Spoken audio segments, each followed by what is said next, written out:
అహంకారం. ఇది అహంకారానికి వల్ల వచ్చే మాటలే ఇవి. మళ్ళీ చెప్తున్నాం, పోలీస్ డిపార్ట్మెంటు సోషల్ మీడియాలో వస్తున్న బూతుల గురించి, సోషల్ మీడియాలో అవాస్తవాలు రాస్తున్న వాళ్ళ గురించి, సోషల్ మీడియాలో మహిళలను చిన్న చేసి అవమానించి చేస్తున్న పోస్టుల గురించి పోలీసులు ఇంతే కాదు, ఇంకా అరెస్టు చెయ్యని వాళ్ళను కూడా చేయాలి. ఏ పార్టీకి సంబంధించినా పర్వాలేదు, ఆఖరికి అది వైసీపీ అయినా, టీడీపీ అయినా, కాంగ్రెస్ పార్టీ అయినా పర్వాలేదు.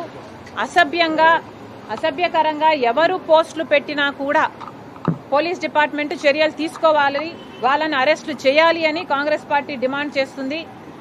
ఇది ఒక పొలిటికల్ ఇష్యూ కాదు, ఇది ఒక సోషల్ ఇష్యూ. కాబట్టి సోషల్ ఇష్యూగా దీన్ని పరిగణలోకి తీసుకొని పాలిటిక్స్కు అతీతంగా సోషల్ మీడియాలో అసభ్యకరంగా ఎవరు ఏ పోస్టులు చేసినా, ఏ కమెంట్లు చేసినా కూడా పోలీసు వాళ్ళు యాక్షన్లు తీసుకోవాలి. గతంలో చేసిన కమెంట్లకు కూడా ఎవరు ఎంత క్షమాపణను అడిగినా కూడా ఇది క్షమించరాని నేరం. సోషల్ మీడియాలో నిజంగా చాలా బూతులు, తిట్లు, అసలు లిమిట్ లేకుండా పోయింది. కాబట్టి ఎవరు ఎంత ప్రాధేయపడినా మమ్మల్ని క్షమించండి అని సోషల్ మీడియాలో వేడుకుంటున్నా, ఎవరైతే బూతులు పెట్టారో వాళ్ళ మీద తప్పకుండా యాక్షన్ తీసుకోవాలి. ఇది ఒక పొలిటికల్ ఇష్యూ కాదు, సోషల్ ఇష్యూగా చూడాలని మరొకసారి పోలీసుల్ని మీరు చేస్తున్న పనికి అభినందిస్తూ కాంగ్రెస్ పార్టీ డిమాండ్ చేస్తుంది.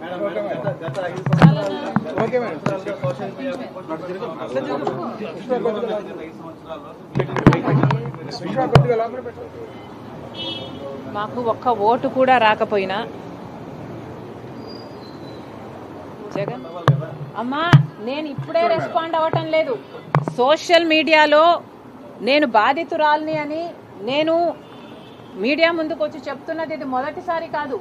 ఇంతకు ముందు కూడా ఎలక్షన్ల అప్పుడు కూడా, అంతకు ముందు కూడా సోషల్ మీడియాలో ఇంత దారుణాలు జరుగుతున్నాయి అన్న విషయం నేను చెప్పడం జరిగింది. అదే కాకుండా జగన్మోహన్ రెడ్డి గారి సైతాన్ సైన్యానికి నేను బాధితురాలను అయ్యాను అని చెప్పి ఒకసారి కంటతడి కూడా పెట్టుకున్నాను ఇదే మీడియా ముందు. మీకు గుర్తుందో లేదో, ఇది నేను మొదటిసారి మాట్లాడడం లేదు. ఇది నిజంగానే ఒక ఇష్యూ. ఆ రోజు నేను మాట్లాడితే ఏమనుకున్నారో, మరి పొలిటికల్ ఇష్యూ అనుకున్నారో, ఇంకోటి అనుకున్నారో నాకు తెలియదు. కానీ నేను చాలా సందర్భాలలో నేను బాధితురాలిని అని చెప్పడం జరిగింది. సోషల్ మీడియాలో ఇలా జరుగుతున్నాయని చెప్పడం జరిగింది. అప్పుడే యాక్షన్ తీసుకుని ఉంటే ఇవి ఆగుండేవి. కానీ అప్పుడు జగన్మోహన్ రెడ్డి గారు ముఖ్యమంత్రిగా ఉన్నారు. జరుగుతున్నది జగన్మోహన్ రెడ్డి గారి పాలన. ఈ బూతులన్నీ కూడా రాస్తున్నది జగన్మోహన్ రెడ్డి గారి సైతాన్ సైన్యం. కాబట్టి అప్పుడు ఏ యాక్షన్ తీసుకోలేదు. కనీసం ఇప్పుడైనా తీసుకుంటున్నారు, చాలా సంతోషం. కానీ నేను ఇప్పుడు కూడా మీడియా ముందు మాత్రమే మాట్లాడగలుగుతున్నా. ఇప్పుడు కూడా లీగల్గా ఏదైనా యాక్షన్ తీసుకోవాలి అంటే అందుకు కూడా సంకోచిస్తున్నా. ఎందుకంటే నేను ఒకవేళ లీగల్గా ప్రొసీడ్ అయితే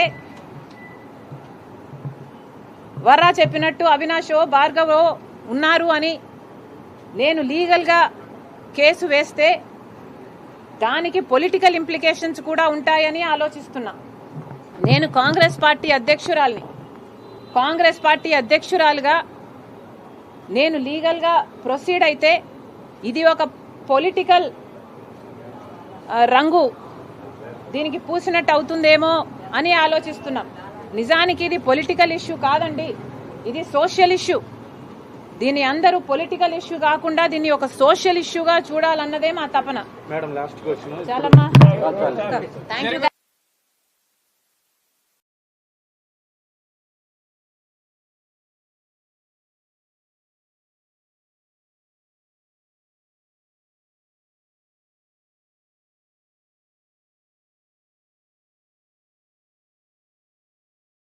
జగన్మోహన్ రెడ్డి గారు సమాధానం చెప్పాల్సింది కాంగ్రెస్ పార్టీకి కాదు, రాష్ట్ర ప్రజలకు జగన్మోహన్ రెడ్డి గారు సమాధానం చెప్పాలి.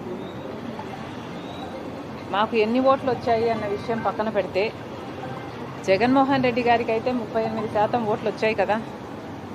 జగన్మోహన్ రెడ్డి గారి పార్టీకి 11 సీట్లు అయితే వచ్చాయి కదా, మరి ఎందుకు అసెంబ్లీకి వెళ్ళటం లేదు? మీరు ఎమ్మెల్యేలుగా ఉంటే మెంబర్ ఆఫ్ లెజిస్లేటివ్ అసెంబ్లీ మెంబర్స్గా ఉండి మీరు ఎందుకు వెళ్ళటం లేదు?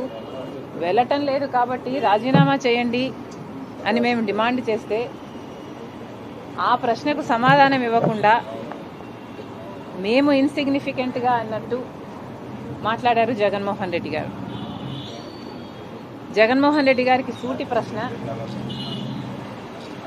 మాకు ఎక్కువ ఓట్లు రాలేదంటున్నారు. సరే, మీకు 38% ఓట్లు వచ్చాయి, మరి వచ్చి కూడా మీరేం చేస్తున్నారు దాంతో? 11 సీట్లు గెలిచి కూడా మీరేం చేస్తున్నారు దాంతో? మీకు మాకు ఏమిటి తేడా? మాకు ఓట్లు రాలేదు కాబట్టి మేము అసెంబ్లీకి వెళ్ళలేదు. మీకు ఓట్లు వచ్చినా 11 సీట్లు గెలిపించినా జగన్మోహన్ రెడ్డి గారు